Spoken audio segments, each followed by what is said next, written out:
Jean-Michel Guret, psychothérapeute. Le haut du Mont Blanc? Le Petit Prince? Ama? Parce qu'elle est dans l'accueil. Eh bien, j'ai envie de partager le fait qu'il y a des nouvelles thérapies qui viennent des États-Unis et qui sont vraiment à la portée de tout le monde et vous donner peut-être l'envie de les pratiquer, au moins de les essayer sur vous. Bonjour à tous, bonjour Cyril. Bonjour Anne. Bonjour Jean-Michel Guret. Bonjour Anne, bonjour Cyril. Vous êtes fondateur et président de l'Institut français de psychologie énergétique clinique, qui est la première école française de formation à l'EFT, EFT pour Emotional Freedom Technique, c'est-à-dire technique de libération émotionnelle en français. Concrètement, il s'agit de stimuler des points d'acupuncture, mais au lieu de se piquer avec des aiguilles, on tapote. C'est ça? C'est à peu près ça. À peu près ça. En fait, on va faire deux choses. On va demander aux personnes de penser à un problème, de l'évoquer, d'en parler. Ce faisant, elles vont s'activer émotionnellement. Et on va avoir une action qui va être de stimuler des points d'acupuncture qui vont se trouver sur le visage, sur le corps, sur les mains. Et cette stimulation a une action au niveau du corps et du cerveau, c'est-à-dire qu'on calme les zones au niveau cérébral qui sont en lien avec les émotions. Et au niveau du corps, on active la branche parasympathique du système nerveux autonome, c'est-à-dire on appuie sur le frein et on se calme. Et à force de répéter cette double action, on arrive à déconditionner tout un tas de problèmes, que ce soit des problèmes émotionnels, comportementaux, etc. Alors justement, quels sont vraiment les bienfaits et puis aussi combien de fois il faut pratiquer, comment ça se passe en fait concrètement?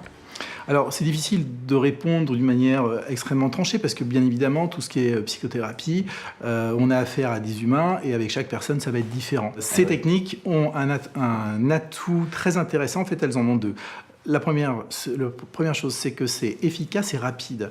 Et la deuxième chose, c'est que c'est autonomisant. C'est-à-dire que c'est très très simple à apprendre. En 5 minutes, on peut mémoriser les différents points et surtout reproduire, puisqu'il s'agit simplement de faire quelques petites stimulations. Alors par exemple, qu'est-ce que vous avez guéri avec, de quoi vos patients ou les gens qui viennent vous voir ont-ils guéri? Déjà, on ne guérit de pas, choses un peu spectaculaires? on aide les gens à se guérir. Oui. Il y a énormément de problèmes qui peuvent être traités avec ces méthodes-là. D'abord, tout ce qui est de l'ordre des troubles anxieux.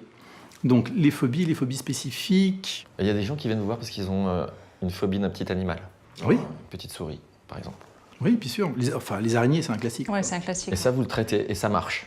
Oui, ça marche très bien. Et ça tient dans la durée? Est-ce que les gens ont besoin tout à fait. Voilà. Ça, c'était aussi mon autre question. En fait, on s'aperçoit que ces techniques énergétiques permettent d'arriver à ce qu'on appelle la reconsolidation des mémoires. C'est-à-dire qu'on arrive à retraiter ce qui s'est enregistré au moment d'un trauma, par exemple.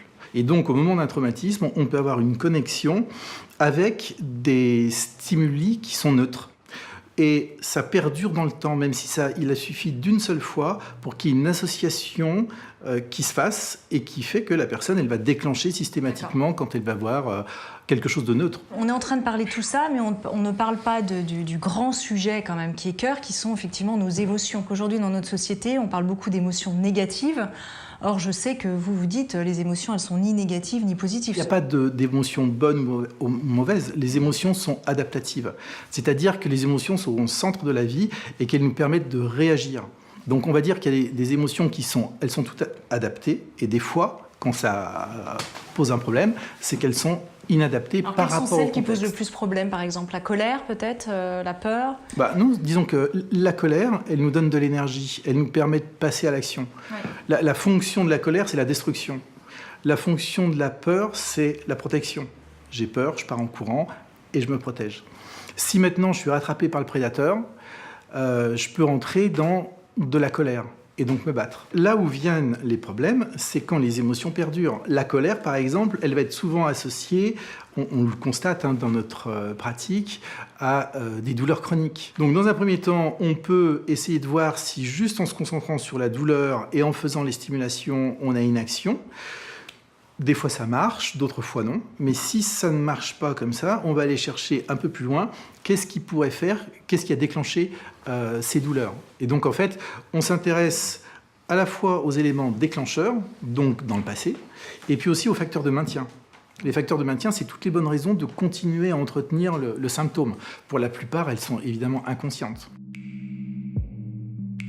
Donc l'idée, c'est vraiment de comprendre quel a été votre cheminement, parce que l'EFT, c'est quand même une technique qui vient d'arriver en France. Et vous, à quel moment vous avez eu un déclic au niveau personnel? Qu'est-ce qui vous a conduit vraiment à ça? Il s'est passé un truc? Alors, moi déjà, je ne viens pas du domaine de la thérapie. C'est-à-dire que j'ai une première partie de vie qui est dans le domaine de la communication, jusqu'au moment où il y a eu le crash des avions dans les tours aux États-Unis. La plupart de nos clients étaient américains, donc on a connu pas mal de difficultés derrière ça. Et en même temps, j'avais l'envie de faire quelque chose de l'ordre du don inconditionnel. C'est pas banal quand même de se dire ça. C'est quoi? Ça veut dire quoi en fait? Ça interpelle? C'est donner sans recevoir. Et pourquoi vous aviez cette envie? Parce que j'avais commencé à faire quelques séminaires de développement perso et en fait les étages ultimes dans le développement, à partir du moment où on a résolu l'alimentaire, on va dire, les étages supérieurs qui procurent du bonheur, c'est l'élévation personnelle, le fait d'apprendre et de transmettre ou de donner au niveau supérieur. Donc je me suis dit, tiens, ça serait bien de chercher quelque chose. Et j'avais un ami à l'époque qui, justement, était dans les soins palliatifs. Et du coup, je suis rentré dans une association, j'ai fait une formation. En fait, l'essentiel de la formation, c'était de désapprendre à faire pour apprendre à être. Puisque dans ces moments-là, on est en train d'accompagner quelqu'un qui va mourir. Donc, il n'y a rien à faire, il y a juste à être là. Ouais. Et c'est loin d'être évident, parce que dans notre culture... On cherche à faire.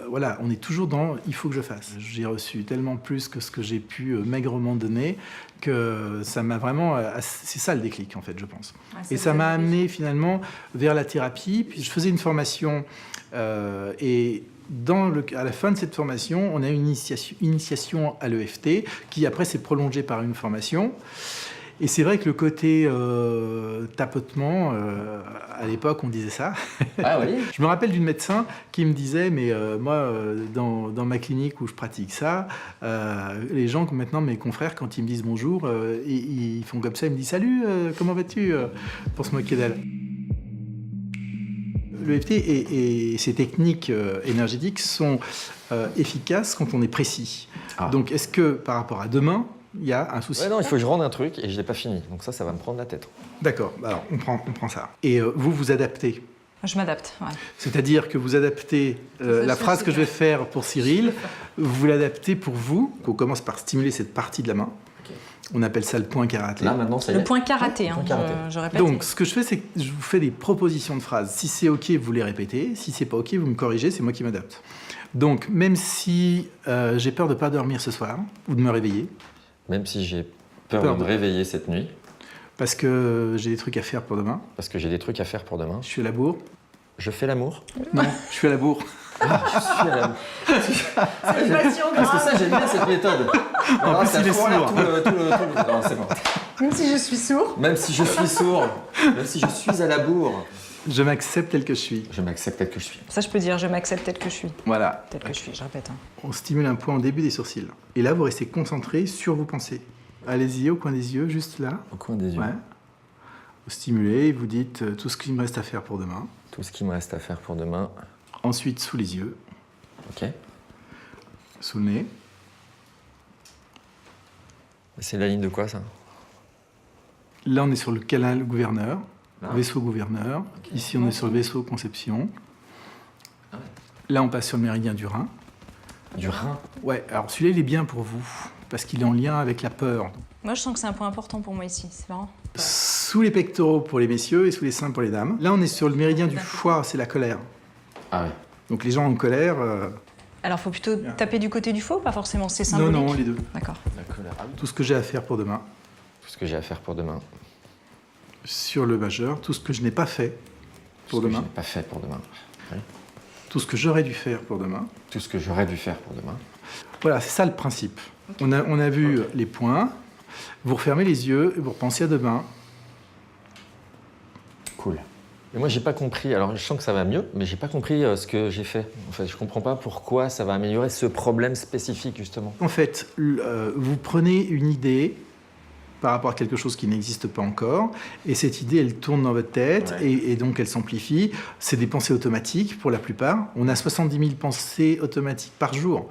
90% sont les pensées qu'on avait la veille et qui se retransmettront au lendemain. Donc on est sans arrêt en train de ruminer comme ça, ou d'anticiper et d'avoir des peurs, et on entretient finalement cet état de stress.